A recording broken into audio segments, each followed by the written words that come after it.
Terima kasih Anda masih bersama kami di iNews Siang bersama saya Gede Satria dan rekan saya Benareta Ginting. Pemirsa, anak perempuan usia 8 tahun yang diduga dibakar oleh temannya sendiri di Kabupaten Semarang, Jawa Tengah harus menjalani 3 kali operasi untuk menyembuhkan luka bakar yang dideritanya. Sementara itu, orang tua terduga pelaku membantah anaknya membakar korban.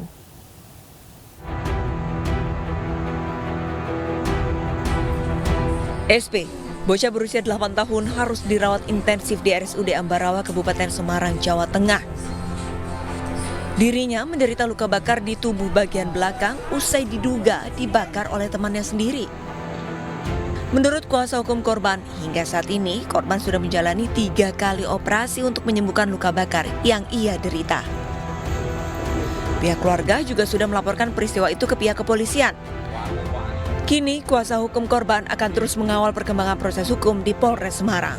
Yang akan kita lakukan follow up ke Polres Semarang menanyakan terkait perkembangan kasus ini seperti apa. Karena sejak awal perkara ini sudah dilaporkan pihak keluarga. Sementara, orang tua terduga pelaku membantah jika anak mereka membakar korban. Menurut pihak keluarga, saat kejadian terduga pelaku sedang bermain di lapangan bersama teman-teman lain dan tidak bertemu dengan korban. Ya, anak saya sedang bermain di tempat lapangan sama teman-temannya. Habis mancing. Berarti pas kejadian itu anaknya jenengan tidak di lokasi ya Pak ya? Tidak, nggak ada. Kenapa? Ya nggak merasa bersalah, Pak. Nggak melakukan, cuma tuduhan. Meski menyatakan tidak bersalah, pihak keluarga mengaku untuk sementara mengungsikan terduga pelaku ke rumah neneknya. Dari Kabupaten Semarang, Jawa Tengah, Lurisa Lulu, iNews melaporkan. Pemirsa, untuk mengetahui sejauh mana proses penyelidikan bocah dibakar temannya sendiri, kita akan terhubung dengan Kapolres Semarang, AKBP Ahmad Oka Mahendra. Selamat siang, Pak Oka. Selamat siang, Mas Gede. Ya. Selamat siang, Mbak Deta. Pak Hendra, Pak Oka, hingga saat ini seperti apa perkembangan penyidikan kasus bocah yang dibakar temannya ini, Pak? Ya, gini, Mas Gede. Jadi benar bahwa tanggal 27 Juni 2023, Polres Semarang telah menerima laporan, saya ulangi lagi, telah menerima laporan dugaan adanya kekerasan fisik terhadap anak karena ada diduga pembakaran yang dilakukan oleh terlapor, di mana pasal yang dilaporkan yaitu pasal 80 junto pasal 76C Undang-Undang tentang Perlindungan Anak. Kemudian yang terjadi pada hari Sabtu tanggal 24 Juni 2023 di Kecamatan Beringin, Kabupaten Semarang. Dapat saya jelaskan bahwa berdasarkan laporan ini kita sudah melakukan tahapan penyelidikan yang dilakukan oleh penyidik PPA Satreskrim Polres Semarang. Kami sudah memeriksa saksi baik yang berada di sekitar lokasi, termasuk juga pihak pelapor dan orang tua yang dari pelapor maupun terlapor. Yeah. Kemudian hasil penyelidikan yang kami lakukan saat ini, kami belum menemukan adanya bukti permulaan maupun bukti yang cukup untuk menetapkan seseorang ataupun terlapor untuk menjadi untuk ditetapkan sebagai tersangka. Beberapa hambatannya itu karena yang pertama berdasarkan hasil asesmen yang dilakukan oleh Dinas Sosial terhadap pelapor ini memang memiliki anak digolongkan sebagai anak berkebutuhan khusus, sehingga belum bisa kami lakukan pemeriksaan. Kemudian untuk terlapor sendiri yang diduga terlapor itu kami sudah melakukan pemeriksaan baik anak terlapor tersebut maupun pihak lain yang menyatakan bahwa terlapor ini tidak berada di lokasi di mana telah terjadi sebagaimana yang dilaporkan. Baik, Pak Oka. Kemudian, ya. Gimana, Baik, Pak Oka, tadi disampaikan bahwa sudah diperiksa saksi dan yang menjadi pertanyaan pada saat kejadian itu, ini kan masih anak-anak. Apakah saat itu mereka memang sedang bermain menggunakan alat yang memicu terjadinya kebakaran atau bagaimana saat fakta di lapangan itu? Dan apakah ada permasalahan mungkin bertengkar saat bermain? Gini Mbak, jadi berdasarkan hasil pemeriksaan yang kita lakukan, itu tidak ada saksi satupun yang melihat secara langsung proses terjadinya terbakarnya sang korban, sang anak korban. Beberapa saksi yang kita lakukan pemeriksaan terhadap saksi-saksi anak-anak yang berada di sekitar tersebut, itu hanya menyaksikan setelah terjadinya sang korban ini terbakar, Mbak. Jadi kalau langsung melihat bagaimana proses pembakarannya, itu sama sekali tidak ada saksi yang menyaksikan.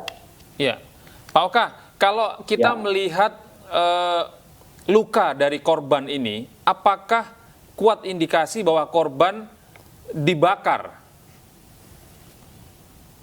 Nah ini yang kita lagi proses penyelidikan, Pak Gede. Jadi kami sedang melakukan pengujian laboratoris ke Polda untuk melihat apakah dari pakaian korban ini ada alat atau zat yang pemicu sehingga terjadi terbakar. Mungkin apakah ada minyak atau ada zat lain yang bisa membuat korban ini terbakar. Tapi sampai saat ini kita belum bisa mengambil kesimpulan bahwa terlapor itu dibakar oleh seseorang gitu, Pak. Baik. Terima kasih Pak Oka atas informasinya. Semoga kasus ini menemukan titik terang begitu ya. Dan kini kita beralih ke informasi lain. Pemirsa, petugas Gul Karmat Sektor Ciracas, Jakarta Timur mengevakuasi seorang pria obesitas berbobot 150 kg dari RSUD Ciracas ke RSU Adiaksa. Dalam evakuasi ini petugas sangat berhati-hati lantaran pasien tersebut mengalami sesak nafas saat akan dipindahkan ke ambulans.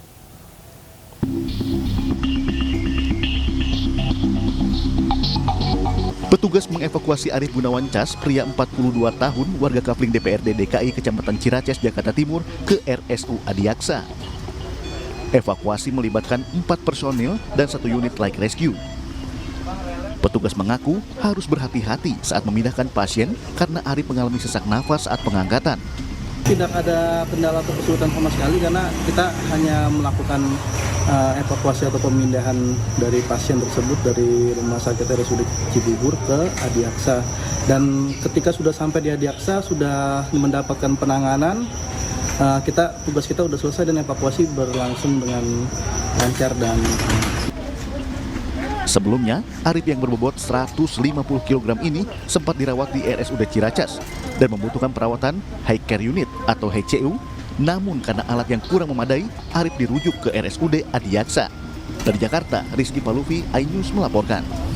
Diduga banyak kecurangan dalam penerimaan peserta didik baru jalur zonasi di Bekasi, Jawa Barat. Ini orang tua siswa yang tidak terima mengamuk dan nyaris terjadi kekerasan kepada petugas keamanan sekolah.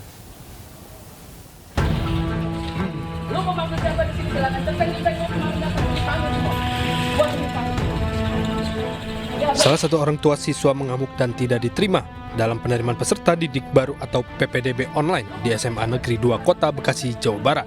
Kekesalan orang tua siswa ini lantaran jarak rumah dengan sekolah hanya berjarak ratusan meter. Namun anak mereka tidak diterima di sekolahan tersebut. Sedangkan siswa yang rumahnya jauh dari sekolah diterima di sekolah tersebut. Hal ini pun membuat orang tua siswa menduga adanya permainan dari pihak sekolah mengenai titik koordinat pendaftaran.